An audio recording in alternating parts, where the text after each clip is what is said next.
Good evening and welcome back to Mystic Matters. We are the Greater Mystic Chamber of Commerce. Good evening, Tricia, Walsh. Good evening, Susette. Well, happy Columbus Day Happy to you. Columbus Day to you, too. Is this a special weekend for you? I mean, I know you have a special birthday month. You had a special anniversary. I am tired. Celebrating anniversary and birthdays? And also just wrapping up Groton Fall Festival on Absolutely. Saturday. So Great weekend, as usual. Always. So what's happening? We are very busy planning for our annual dinner and silent auction, which will be held on Thursday, December 5th this year at the Mystic Marriott.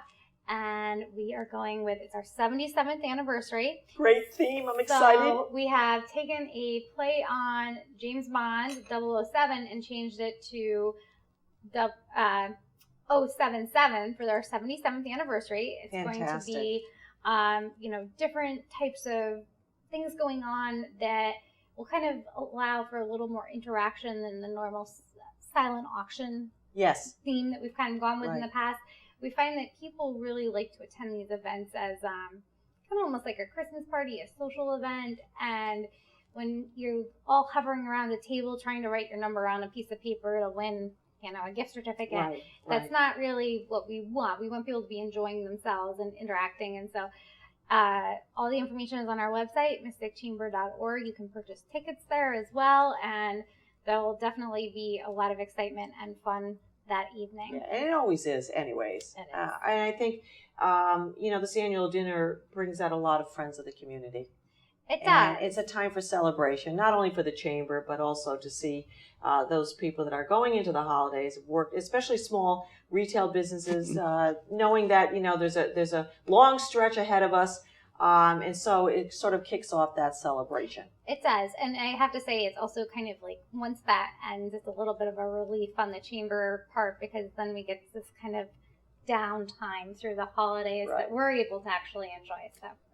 Well, this evening we've got a great friend of Mystic Matters, a great friend of the community, a great friend of all of ours. And I want to welcome back Kathleen O'Byrne, who represents the Community Coalition for Children so well, Kathleen. And I can't remember how many shows we've done together, but it's been a long time, and certainly every time you come back, it's just so enjoyable.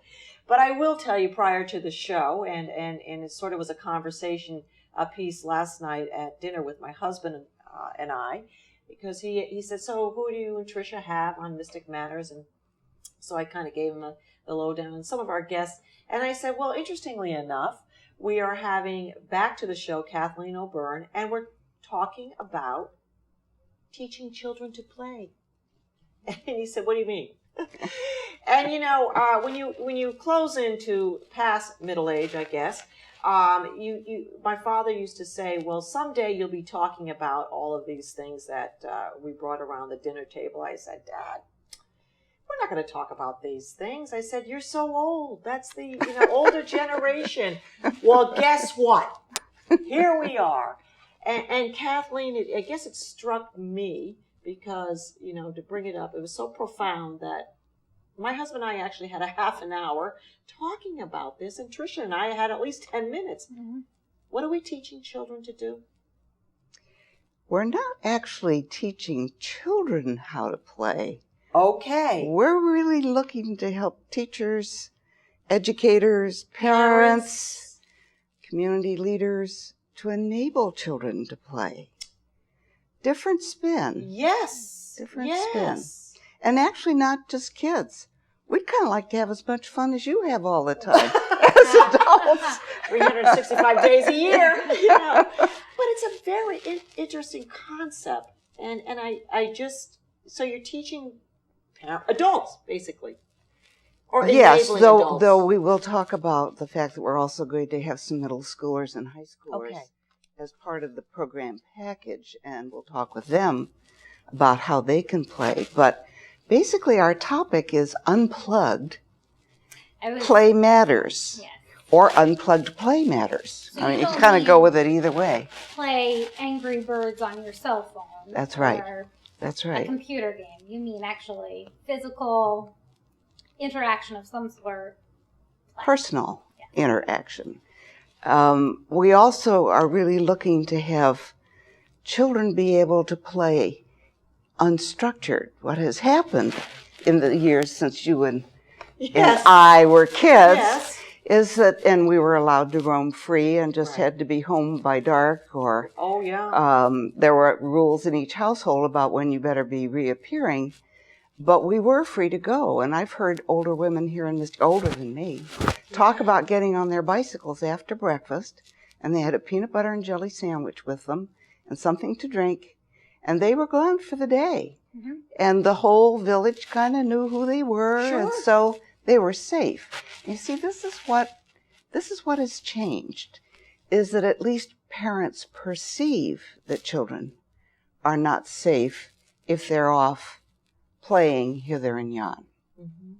We had a ravine park right next door to our house in Arlington, Virginia, which was just heavenly. Mm-hmm. You could get lost running through the woods or looking for the tadpoles or smelling the skunk cabbage come up in the early spring, or just knowing who lived in all of those funny places and strategies for catching the crayfish, but then learning to let him go back, because if you took him home, somebody ate him in the bird bath. That's right. You know, Yeah. those sound like crazy things, but those are all really important lessons for kids.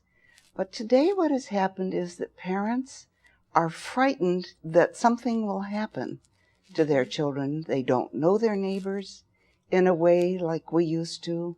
Moms are not at home sort of greasing the neighborhood, so to speak. There just is a whole lot more sense of isolation.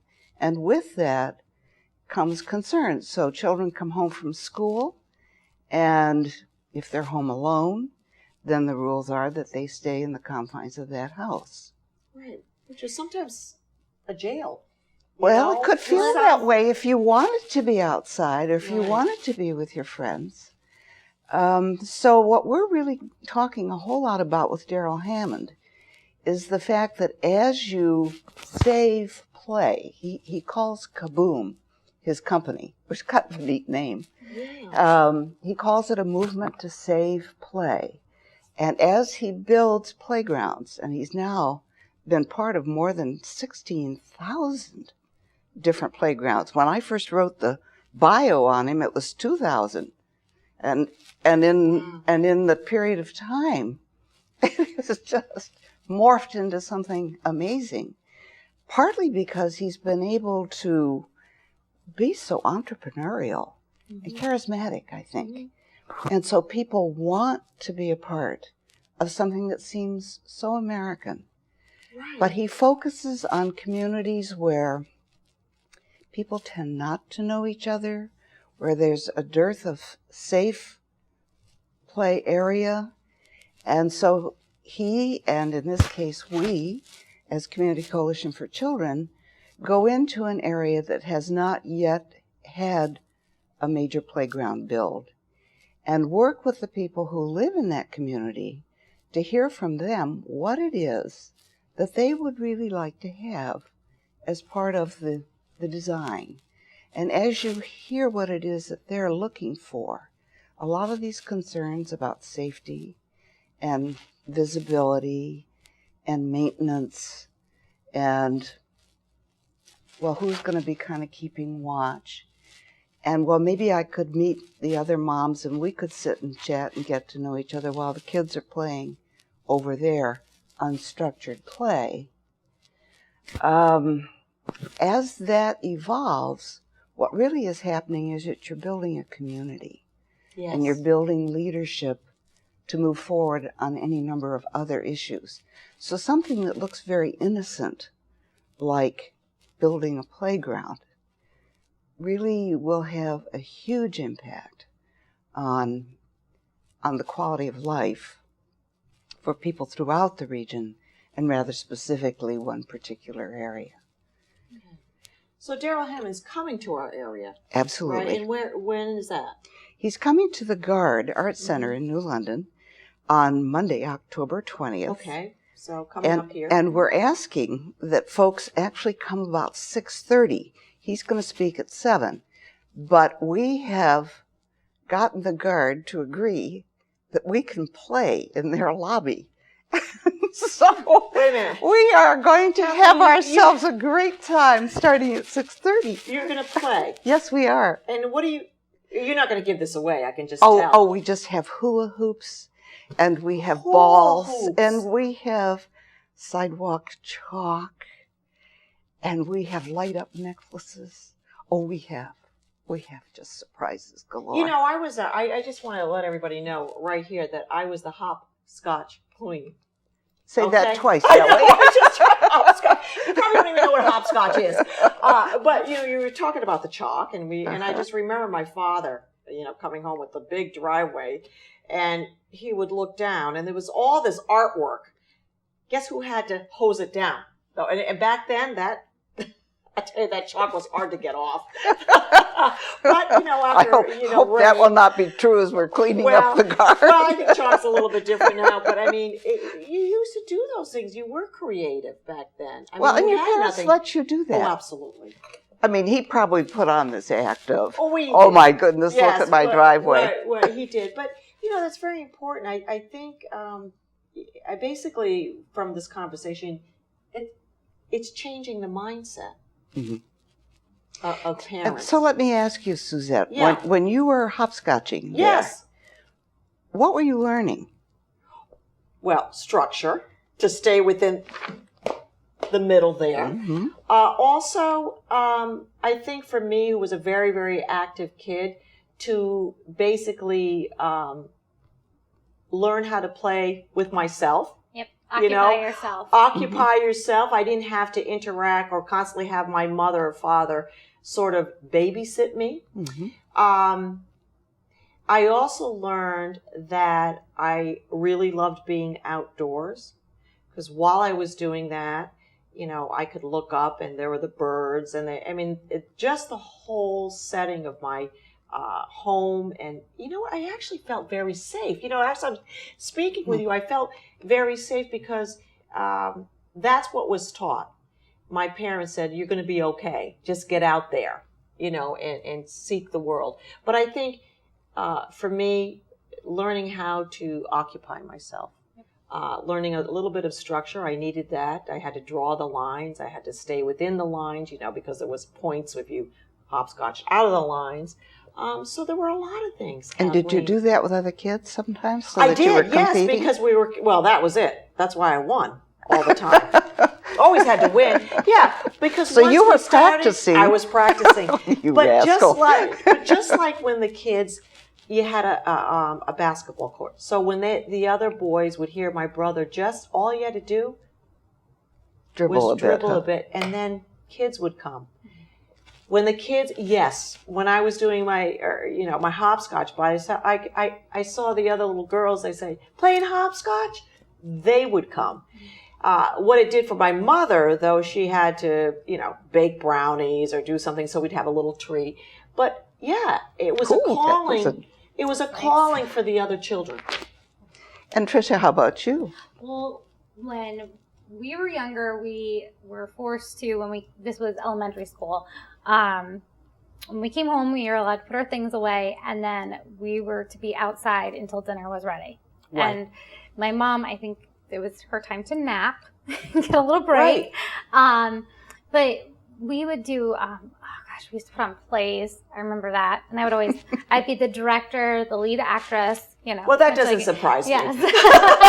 But, you know, it was the neighborhood, and we had, you know, a set boundaries. We weren't supposed to go beyond this street or, you know, but it was a neighborhood of young children. So even if they were much younger than us, we'd still, you know, enlist them as some part of the play and things like that. And it's funny when you mentioned the crawdads and the creeks. I grew up in Arkansas, so that was, we also, that same thing. And when I tell my husband that, he's completely amazed. Right.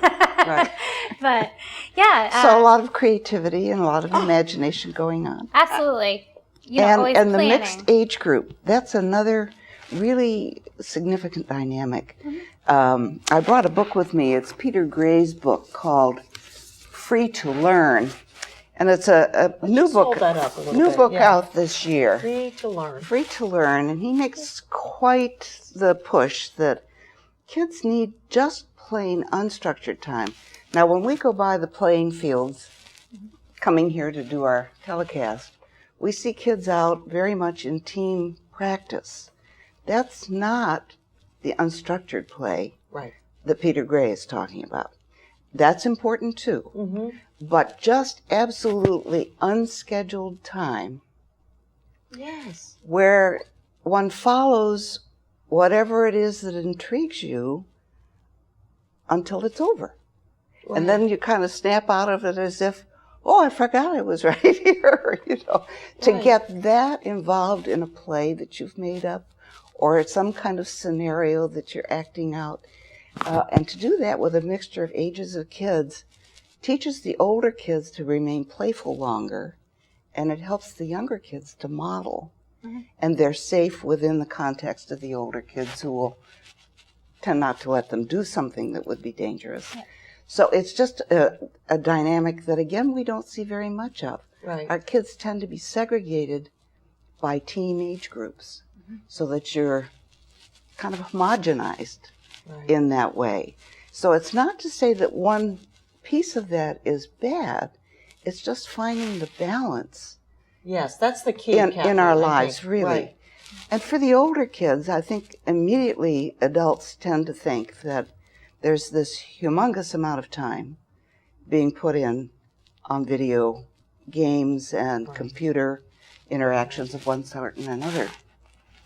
Peter Gray's kind of interesting about that. It took me a little bit to think through, because certainly the myth is that the kids are spending inordinate amounts of time doing these electronic things. His contention is that the research is showing that if they have a safe place to be outside, they will self-monitor, that they will find that balance because intuitively they know that they need that other unstructured time, that other outdoor time, that fresh air time, that on their feet, stand up time. What tends to be done less of is watching television. So what you're really kind of trading off there is electronic time. But the big if is, do they have safe places where they can be outside after school to just be with friends and just kind of have a good time playing casually? And I don't think as many of our teens have that, particularly with the number of them being bused to school and extracurricular sports and activities after school that are structured. So I would argue with him a little bit that there is absolutely less time outside. So where did, thinking about this, and I think probably Tricia was probably on the sort of the last generation that still could get out there and play. Where did this all start to, can you pick a point in time? Was it the time that electronics and sort of this social media type of thing came into our lives? Is it because of the working mothers? I mean, when did this start to unfold? I really think it's a mix of all of those things. I think the busing for school, if you think about Groton.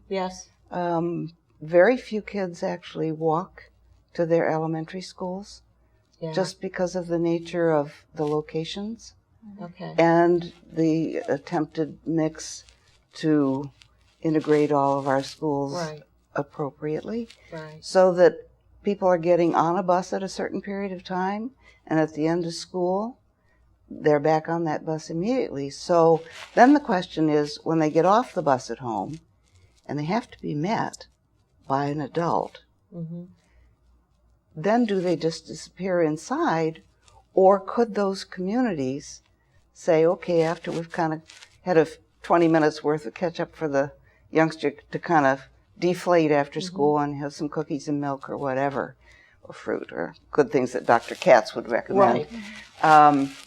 Could there be an hour and a half of daylight still if the kids could just play slightly supervised, but where the adults don't involve themselves in the actual activities. They're there on the periphery. Mm-hmm. For example, I know that Marion Galbraith, the mayor of the city of Groton, was on a big kick this past summer to have a lot of block parties. Right. And trying to get people out to the wonderful different places in the city, Birch Plain Creek and Eastern Point Beach and just all the places that you can be.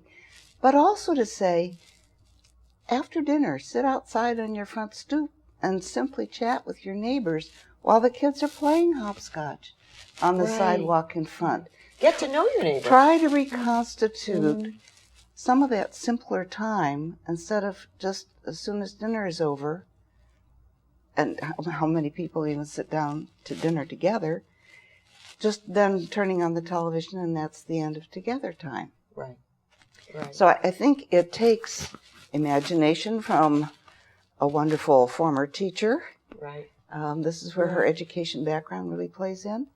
And it takes a will of parents to say, you know, I can make a difference in the life of my kids. And it's never too early to start with that. But they also make a difference. I think it mirrors back, Kathleen, to yourself. You know, it makes a difference in their lives. Because if to see us play. Exactly. Yes. If you start convincing yourself and living this sort of model, you become the better person.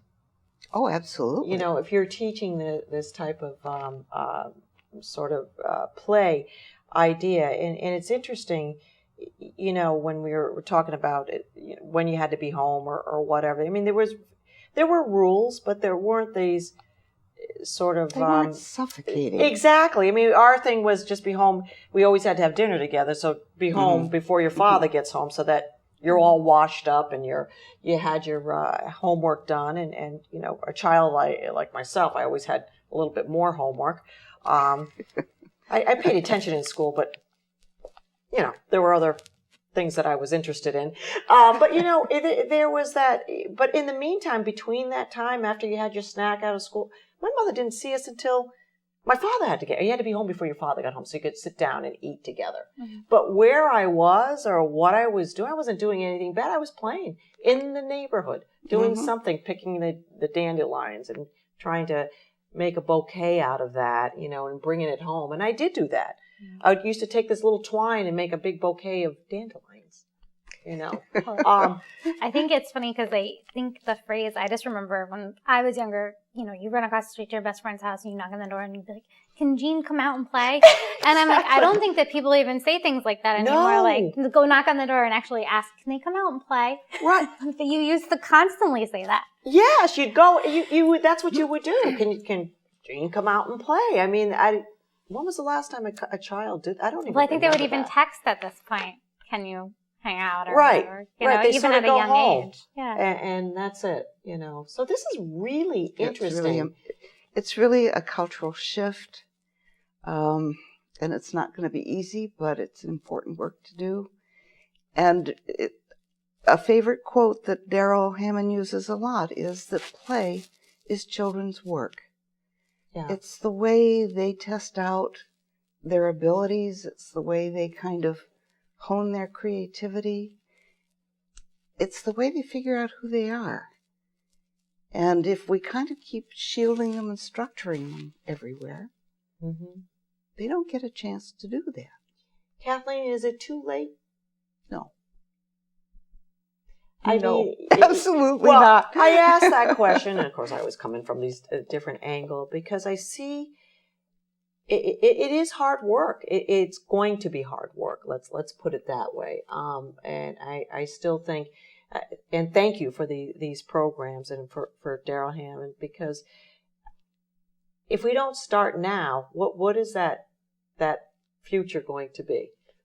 What is 5 years, 10 years from now? Where are these children who are now sort of adults? You know, if you started younger, they are.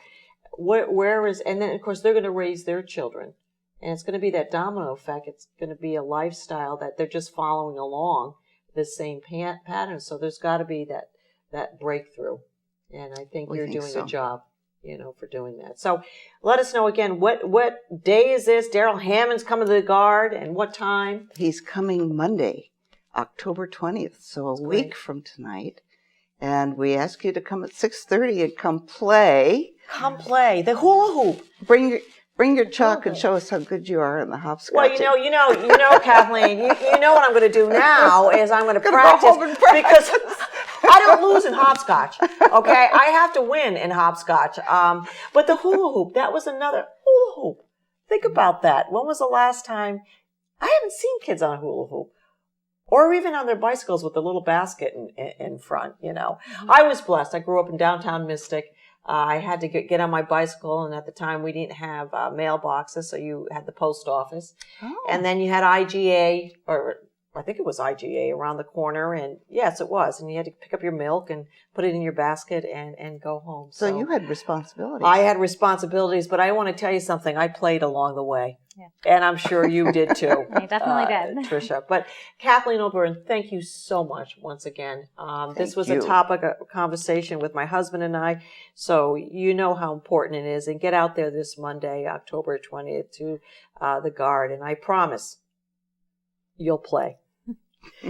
Tricia, thank you so much. Thank you, Susette. We are the Greater Mystic Chamber of Commerce. Kathleen, thank you. Say hello to Mick. Will do. Good evening.